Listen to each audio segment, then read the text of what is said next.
বিশাল শক্তিশালী গাছ।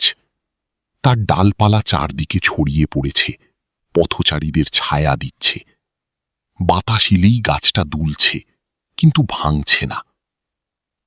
দাদু শান্ত গলায় জিজ্ঞেস করলেন, এবার বলো, কোনটা সত্যিকারের শক্তিশালী?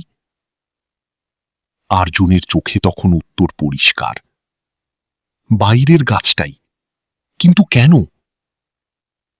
দাদু ধীরে ধীরে বললেন, কারণ ও লড়েছে প্রতিদিন, রোদের সাথে, ঝড়ের সাথে, বৃষ্টির সাথে।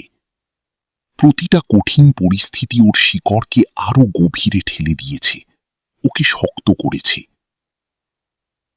তিনি একটু থামলেন, তারপর যোগ করলেন, আর যে গাছটা ঘরের ভেতরে ছিল, সে নিরাপদ ছিল, কিন্তু কখনো নিজের সীমা ছাড়িয়ে যেতে পারেনি। তার শিকড় বাঁধা ছিল। মনে রাখবেন, আরামের জীবন আপনাকে নিরাপদ রাখতে পারে, কিন্তু মহান করে তুলতে পারে না। সত্যিকারের সাফল্য তাদেরই প্রাপ্য, যারা কঠিন সময় থেকে পালায় না, বরং তাকে গ্রহণ করে, তার সাথে লড়াই করে এবং শেষ পর্যন্ত তাকে জয় করে।